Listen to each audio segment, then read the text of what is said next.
सन्मति को मम नमन हो, मम मति सन्मति हो। सुर नर पशु गति सब मिटे, गति पंचम गति हो।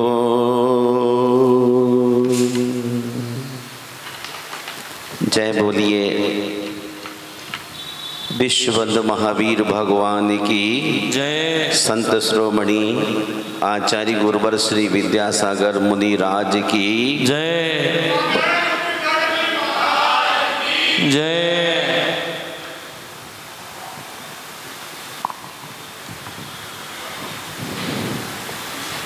चार पंक्तियां स्मृति पटल में अवतरित होती हैं। कहती हैं, दाग तेरे दामन के धुले ना धुले,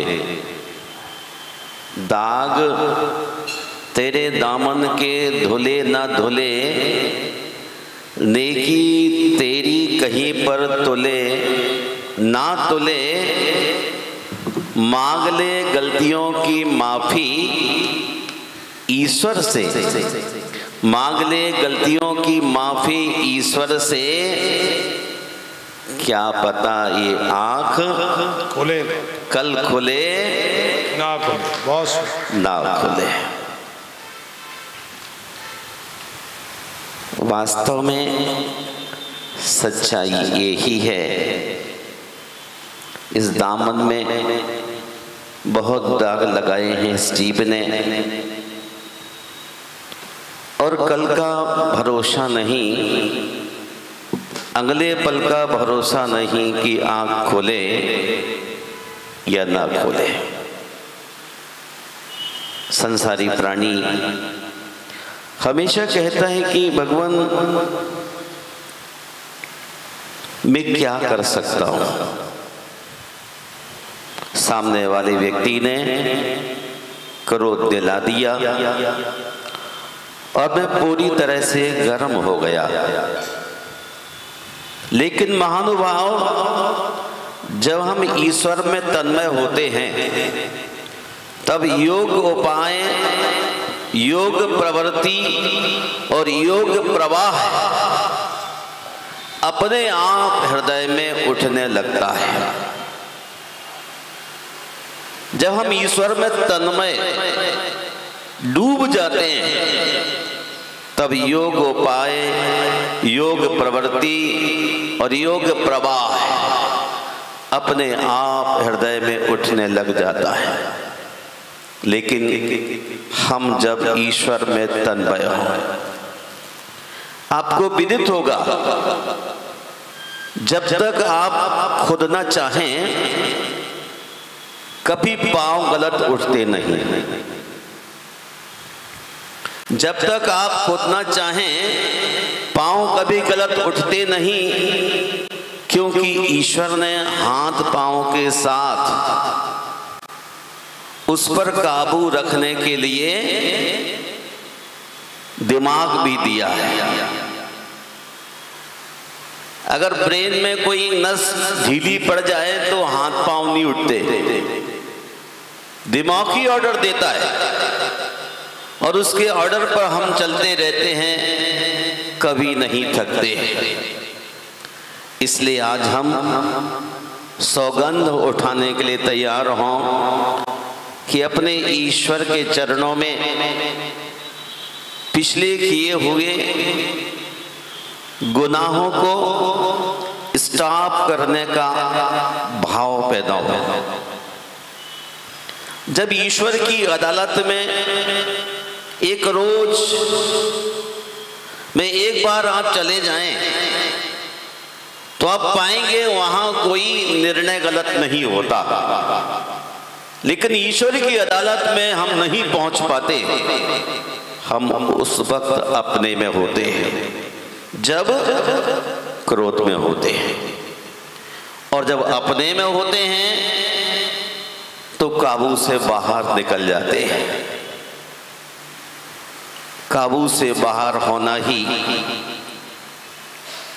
मनुष्य की सबसे बड़ी गुलामी है। मर्यादाओं के बाहर जाना नहीं, मर्यादाओं में रहना ही ठीक है। मर्यादाओं के बाहर जाने में महावीर की महिमा मलिन होने लग जाती है और हम उनके शिष्य हैं। गलत हम आप करेंगे और महावीर की महिमा मलिन होती है। इसलिए हमें विचार कर लेना चाहिए, जब महावीर के शिष्य होने का हमें अवसर मिला तो उनके मस्तक को कभी नीचा होने का हमें रास्ता नहीं खोजना चाहिए। मैं आज ज़्यादा नहीं बोलना चाहता हूँ, क्योंकि क्या पता ये आँख कल खोले ना खोले। इसलिए प्रति समय हमारे आचार्य भगवान वीरसेन स्वामी कहते हैं धबला की 13वीं किताब में,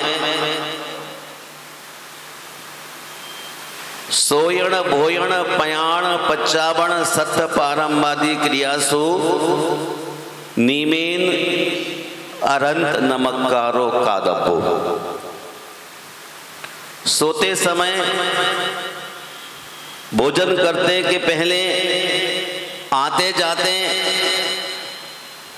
पयाण पच्चावण और सत्य प्रारंभ आदि शास्त्र प्रारंभ आदि करने के पहले महामंत्र नमोकार को बोलना चाहिए, क्योंकि कसाय परिणाम से असंख्यात गुने कर्मों का बंध होता है और असंख्यात गुने कर्म बंध से बचने के लिए कितनी कमाल की बात कहते हैं, संपई बंधा दो। कर्म बंध की अपेक्षा महामंत्र नमोकार का जाप करने से असंख्यात गुने कर्मों की निर्जरा होती है। असंख्यात गुने कर्मों की निर्जरा होती है। इसलिए मुनियों को भी कहा, मुनि नम्पी, मुनि जन भी नमोकार मंत्र का जाप करने से पीछे न रहें। जिन्हें कर्म की निर्जरा करना है वो तत्काल अपने उपयोग को बाहर से भीतर की ओर लाए। एक रोज मैं कह रहा था, नदी का पानी मीठा होता है, समुद्र का पानी खारा होता है और नाले का पानी दुर्गंध युक्त होता है। जो नदी का पानी है वह शुद्धोपयोग है, जो समुद्र का पानी है वो उपयोग है और नाले का पानी अशुभ उपयोग। तीन ही उपयोग होते हैं और तीन ही उपयोगों को हमें चिंतन करना चाहिए, कौन सा हमारे लिए सुटेबल है। अशुभ उपयोग, नाले का पानी ठीक है क्या? कतई ठीक नहीं।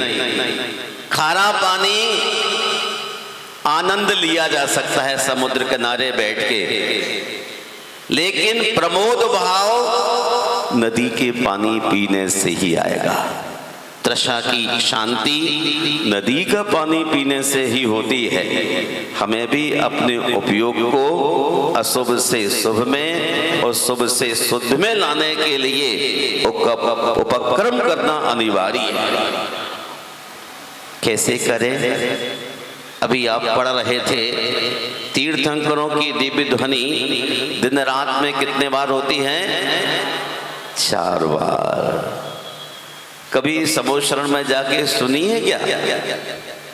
हाँ, गए तो हैं महाराज, अनेकों बार समोशरण में गए हैं, क्योंकि आज का व्यक्ति थोड़ी हूं, अनंत काल बीत गए तो अनेक बार समोशरण में गए, दिन में 4 बार दिव्य ध्वनि को सुना, लेकिन ख्याल नहीं किया। क्या कहते हैं? जिन नाथ पूजन से मिले केवल्य, जिनेंद्र भगवान की पूजन करने से केवल ज्ञान का लाभ होता है। और क्या होता है, बेड़ा पार हो जाता है। कितनी कम शब्दों में कितनी स्पष्ट बात कहते हैं। भगवान की दिव्य ध्वनि दिन रात में चतुबार हो, जिन नाथ के पूजन से मिले केवल बेड़ा पार हो।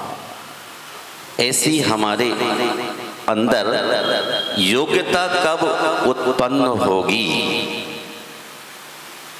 वो कौन सा क्षण होगा जब हम समूह शरण में जाकर के अपने कैवल्य के लिए लालायित हों, उतावले हो जाएं।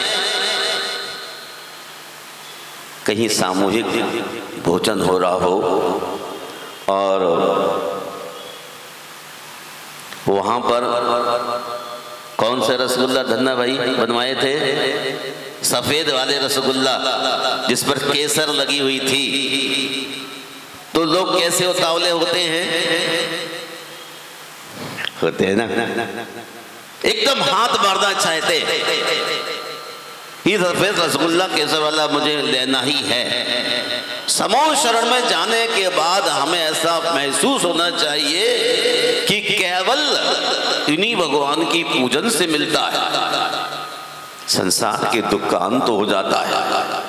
कितना उतावला होना पड़ता है, बहुत ही उतावला, बहुत ही भीतर से उल्लास होता है, तब वह भक्त अपने कैवल्य के लिए आगे बढ़ता है।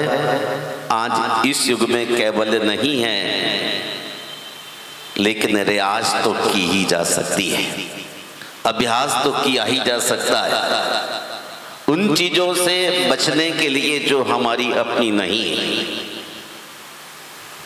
हम उन चीजों के पीछे धावमान हैं जो हमारी अपनी नहीं है, और इस भ्रम में जैसे मृग रेगिस्तान में सोचता है कि सामने जल है, जल है, जल है, और छलांगे भरता है जल को प्राप्त करने के लिए, वैसे ही आपने संसार में चीजों को पाने के लिए, एक सेठ जी कहते हैं, क्या करूं महाराज जी, ऊपर वाली रोड में सेठानी को छोड़ दिया है, जो भी माल लाए रख ले, आजादी दे रखी है, जो बाजार में अच्छा लगे उठा लाओ, वो बढ़ते जाओ, बढ़ते जाओ, बढ़ते जाओ। किस लिए बढ़ते जाओ? कहते बस छूट दे रखी है, खुश रहो।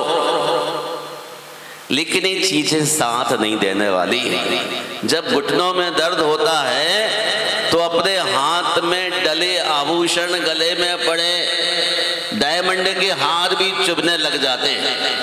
क्या झंझट आ गई? जब कीमती चीजें भी आपके शरीर के लिए सुख नहीं दे सकती हैं, तो उन चीजों के पीछे भागना बुद्धिमत्ता है क्या? नहीं है। हमें तो भगवान की पूजा करने से केवल मिलता है, तो हमको तो लेना ही है। एक छोटी सी घटना बताता हूं। सन 80 की बात है, सचखंड नगम की वाचना गुरुदेव के सानिध्य में चल रही थी, मैं भी था। एक बड़े पंडित जो संस्कृत प्राकृत के प्रकांड वेत्ता थे, उनकी पत्नी हर रोज चौका लगाती थी। प्रकांड विद्वान, संस्कृत प्राकृत के, सिद्धांत के, साहित्य के, उनकी पत्नी प्रतिदिन चौका लगाती थी। पंडित जी आहार देने के लिए कलश लेके खड़े हो रहे हैं, कलश हाथ में ले रहे हैं, स्तुति बोल रहे हैं, पर उनके हाथ कांप रहे थे। चलो अपनी धर्म पत्नी के साथ संत का पड़गान किया, चौके में ले गए, धर्म पत्नी ने पूजन कर ली, और जब आहार शुरू हुआ तो पंडित जी और भी कांपने लगे। देखो, आप संस्कृत जानते हैं, प्राकृत जानते हैं, साहित्य के ज्ञाता हैं, सिद्धांत बहुत समझते हैं, लेकिन ये बिना पढ़ी लिखी, कौन? पंडित जी की पत्नी बिना पढ़ी लिखी कितने साहस पूर्वक और श्रद्धा से आहार दे रही, जरा भी नहीं कांपी।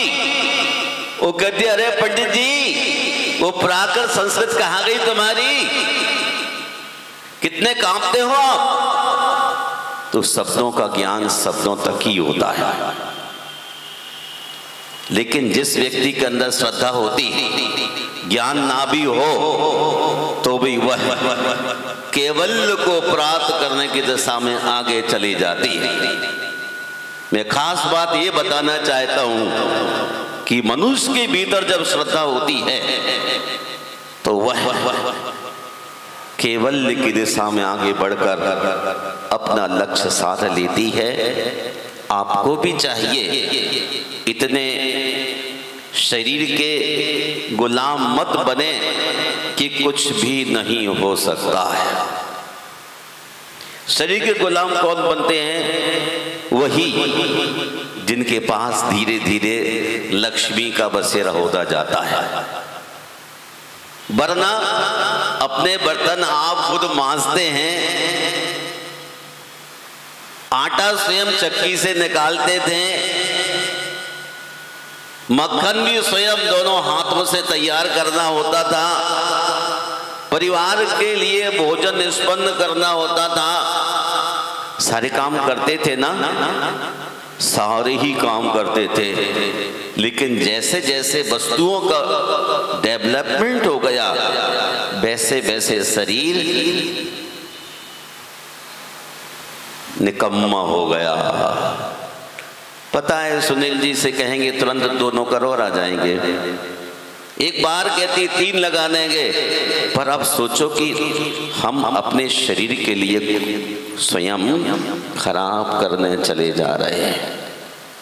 शरीर से जब तक काम नहीं लिया जाएगा तब तक ये शरीर आगे साथ नहीं देगा। नमोकार मंत्र की जाप करना है तो भी हमें स्वस्थ शरीर की आवश्यकता है। मुड्ढे पे बैठ के मास्टर बहन जी जाप हो सकती है क्या? नहीं, सिर्फ लोग सोच रहे हैं कि माला कर रही है बहन जी, लेकिन मन चंचल रहता है। पैर में झुंझुनी हो रही हो, माला तो घूमती रहती है, लेकिन मन परेशान हो जाता, क्या करूं, और मन नहीं ठहरता है। समय तो माला में निकाल दिया, लेकिन मन नहीं ठहरा। तो शरीर का स्वास्थ्य बहुत ही कंपलसरी है। शरीर का स्वास्थ्य उन्हीं का अच्छा रह सकता है जो जिनेंद्र भगवान की भक्ति के लिए हर समय उतावले होते कि नहीं, शरीर तो अपना काम करेगा, लेकिन मुझे तो पूजन में जाना ही जाना है। और अशाता वेदनी क्रम सा खटने लग जाती है। श्रद्धान ही इस जीव के लिए भव सागर से पार लगाता है।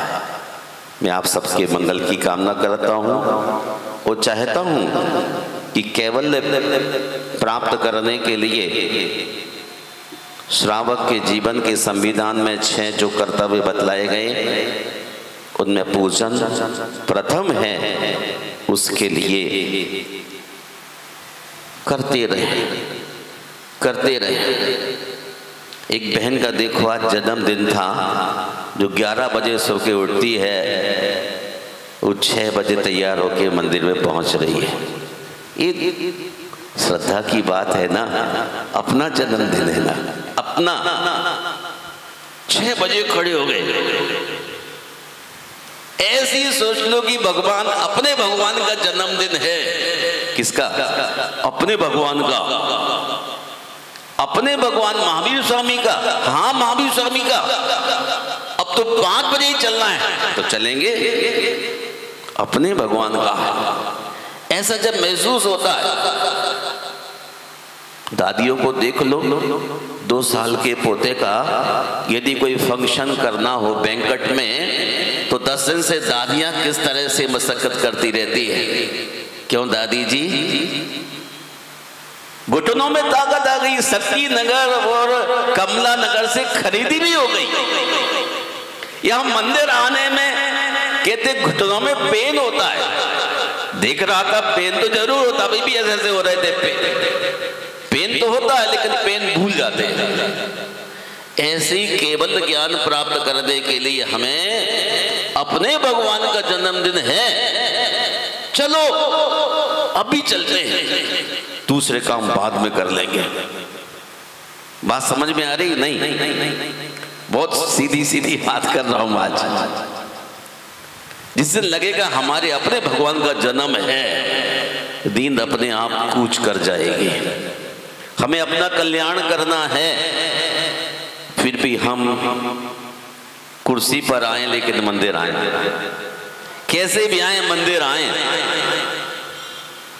भावना भीतर होती है, उसी भावनाओं को जगाने का हमको पुरुषार्थ करना है। 8 कर्मों से रहित गुण अच्युत परमात्मा। परमात्मा जो 8 कर्म से रहित हैं, इसलिए परमात्मा हैं, और हम 8 कर्मों से सहित हैं, इसलिए संसार में 8 कर्म सभी लोगों ने सुने हैं, पढ़े हैं, क्योंकि प्रैक्टिकल जिंदगी जी रहे हैं। इसलिए आइए हम अपनी जिंदगी को अच्छा बनाने के लिए कड़वी गोलियों को निगलने की आदत डाल लें। कड़वी गोलियां चवाई नहीं, निकली जाती है। उसी प्रकार जीवन में असफलता, धोखा, परेशानी, जितनी भी कड़वी चीजें हैं, सबको निगल जाओ। और जब कड़वी चीजों को निगल जाएंगे तो फिर हमारा शरीर स्वस्थ हो जाएगा। कुनेन मीठी नहीं होती, उसे निगलना होता है। वैसे जिसने मेरे साथ अपकार किया उसको ही बिल्कुल भीतर निगल जाओ, और जब ये आदत पड़ जाती है तो हम सहज ही भगवान के चरणों में पहुंच जाते हैं। इन्हीं शब्दों के साथ विराम लेता हूं और आप सबके मंगल की कामना करता हूं कि आप उठते बैठते, आते जाते, खाने से पूर्व नमोकार मंत्र का 9 बार जाप न कर पाए तो 1 बार तो कर ही लीजिए जब घर से निकलें। तो इसलिए कि भगवान सकुशल घर लौटाऊं। दिल्ली में बहुत क्या है, क्या है? जाम। जाम इतना है कि आप शाम को घर सही सलामत लौट आए तो बहुत पुण्य का उदय है। संसार में बहुत जाम ही जाम है, पग पग पर जाम है। इसलिए हम अपने प्रभु के चरणों में 1 बार रोज बैठें और उनसे यही प्रार्थना करें कि हमसे कोई ऐसी त्रुटि ना हो जिसके कारण हमारा संसार बढ़े, हमारा संसार छोटा हो। और इसलिए हम आपके चरणों की पूजन करने के लिए उपस्थित हैं। जय बोलिए महामंत्र नमोकार की। बोले परम पूज्य पांतय श्री गोपनीय सागर जी महाराज की।